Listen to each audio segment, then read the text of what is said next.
Você nem colocou o pé para fora de casa e já gastou R$ 20. Descubra aqui e agora por que está tudo tão caro.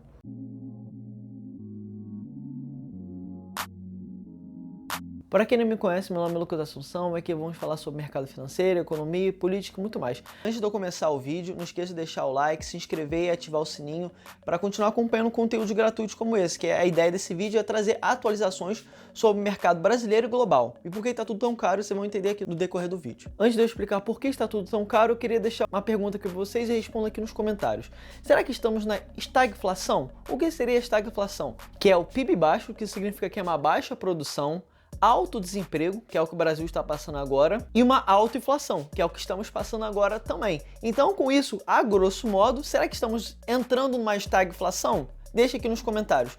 No decorrer do vídeo, acho que vocês vão entender melhor se sim ou não. Mas deixa aqui nos comentários primeiramente, antes de assistir esse vídeo. Primeiro de tudo, para entender por que está tudo tão caro, precisamos entender a inflação. Eu já expliquei até como se proteger da inflação, esse vídeo que eu falo melhor sobre o que é inflação e como se proteger. Inflação é um efeito monetário. É a perda de poder de compra da moeda por conta da quantidade de moeda que existe numa economia. É a questão da oferta e demanda. Se eu tenho muita moeda e baixa demanda, a moeda tende a perder o valor dela. Ela está sendo muito ofertada e pouco demandada. Então ela perde o poder de compra dela. E é o que está acontecendo no Brasil. O Banco Central já deixa lá explícito que temos meta de inflação. Isso significa que ele está mostrando que vai desvalorizar a nossa moeda. E todos os bancos centrais são assim. Não é só o Brasil que tem essa exclusividade. E hoje o Banco Central atingiu a meta, passou da meta e quase triplicou ela.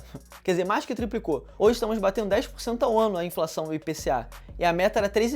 Parabéns aos envolvidos. E não é só o Brasil que está passando por uma alta inflação. Os Estados Unidos, por exemplo, atingiram patamares de inflação que não atingiam há muito tempo. Ele está batendo 6% de inflação ao ano, o CPI deles, que é parecido com o nosso IPCA. Isso é muito importante, entender que se lá tem inflação, automaticamente o mundo todo vai ter uma inflação também, porque é lá que acontecem as negociações. Os negócios hoje são todos feitos em dólar. O dólar é a moeda de reserva internacional, é a moeda de transações internacionais e é a moeda que as pessoas utilizam para câmbios, para trades. E isso que é super importante entender, porque se o dólar está sofrendo inflação, significa que as coisas vão ficar mais caras. Não é porque tudo está ficando caro, não, é porque o dólar está desvalorizando, está perdendo o poder de compra dele. Vocês precisam entender isso. Inflação é isso. Aí a gente percebe que as coisas estão ficando mais caras como? Conta de luz, gasolina. Já fiz até um vídeo explicando aqui do porquê a conta de luz está tão cara. Assistam esse vídeo e da gasolina também. Assistam esses dois vídeos para poder entender melhor. Não vou me aprofundar sobre esses temas aqui. Se quiserem entender melhor, assista esse vídeo.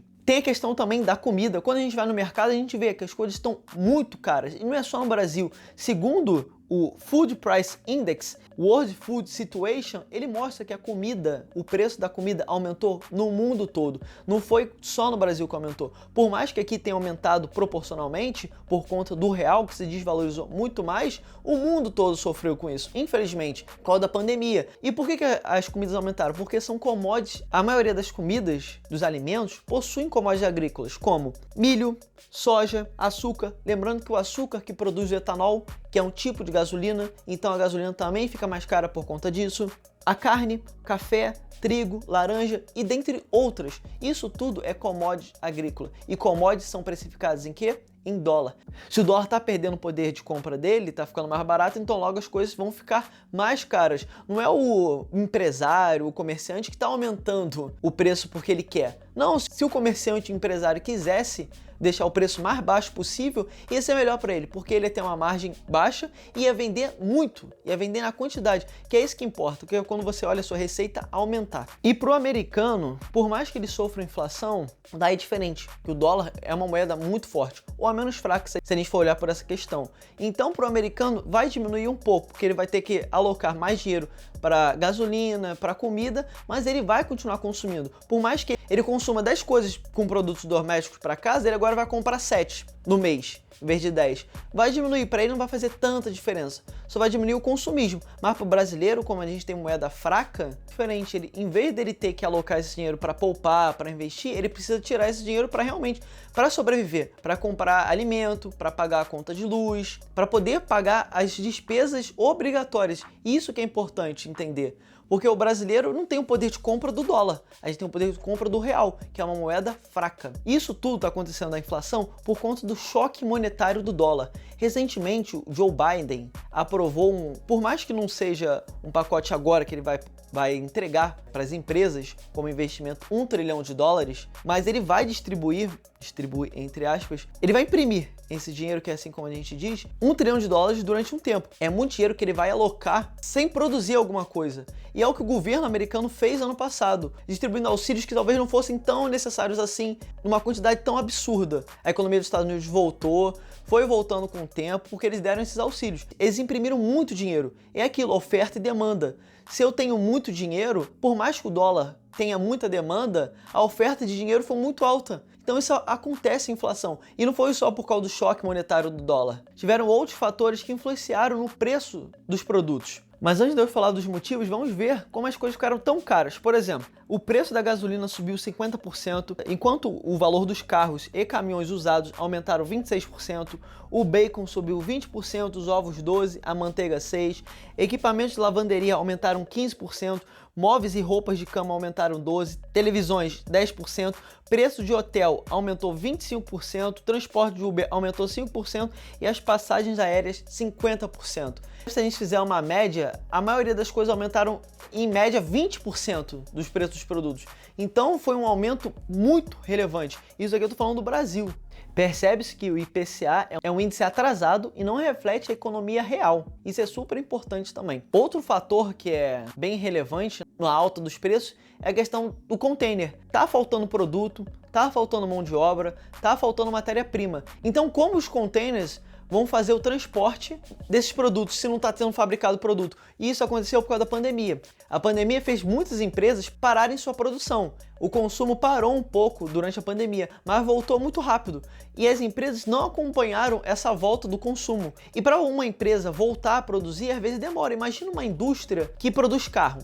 Tem que produzir ferro, produzir os chips, que eu até fiz um vídeo também sobre falando Taiwan. Demanda mão de obra e demanda matéria-prima. E com o container parado, ele tem que pagar a estadia por estar ali parado no porto. Como, por exemplo, o Porto de Los Angeles, que é o maior do mundo, está cheio de containers vazio, sem fazer esse transporte. E quando ele paga a estadia, lembrando que essa estadia é tudo em dólar, ele vai repassar para o importador, porque ele não quer tomar o prejuízo. Logo, o importador vai passar esse preço para o produto. Logo, esse preço do produto vai passar para o consumidor final. Então, isso tudo é efeito dominó, que quem é mais afetado é o consumidor final, principalmente o mais pobre, que não tem um poder de consumo tão relevante quanto um rico, que é a escassez de suprimentos relacionados à pandemia, a escassez de mão de obra, atraso na cadeia de suprimentos, que é o supply chain, e a demanda crescente do consumidor afetou muito o preço dos produtos. E também tem a questão dos containers. Os containers, eles não podem sair do porto se não tiver produto.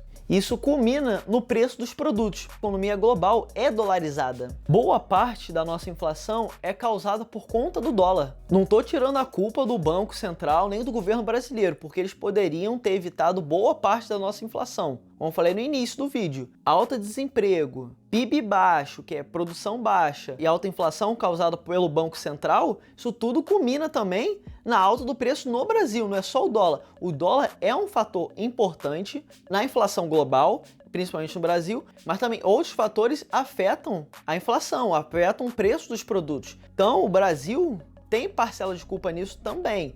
Mas o que eu digo é que o dólar tem muita parcela, por quê?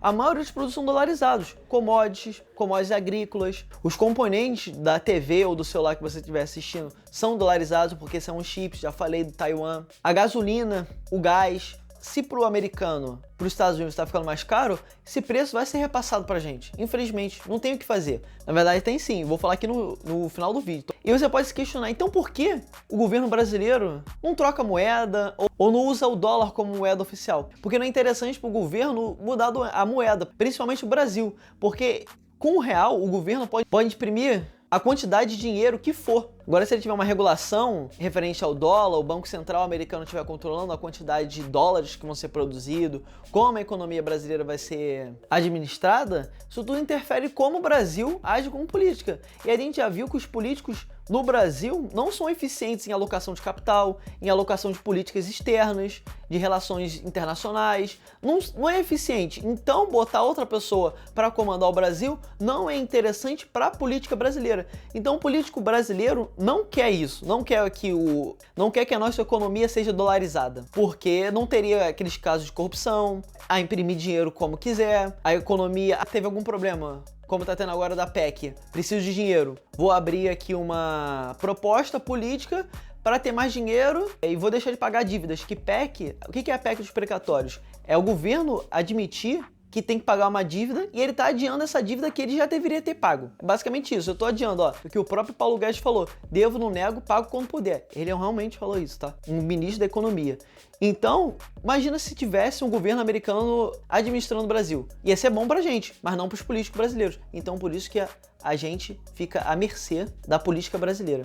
Então, precisa de uma reforma política urgentemente. E o que a gente pode fazer? É tirar o Brasil do nosso dinheiro. Como a gente faz isso? Dolarizando o nosso patrimônio. Já fiz um vídeo aqui como ganhar mais com dólar, assistam ele para você entender melhor, que é como você poderia comprar dólares, que é isso que é importante, a gente tem que dolarizar o nosso patrimônio.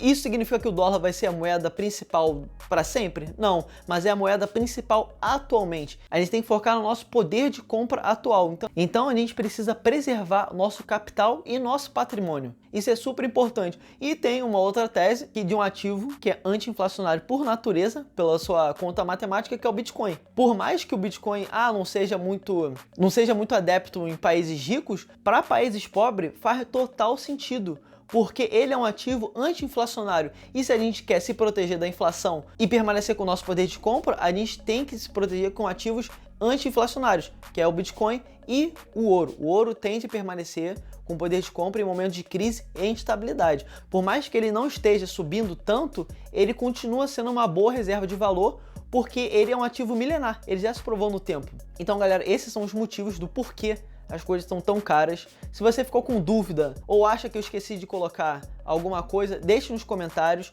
Não esqueça de se inscrever, deixar o like e ativar o sininho para continuar acompanhando atualizações do Brasil e do mundo. Nos vemos no próximo.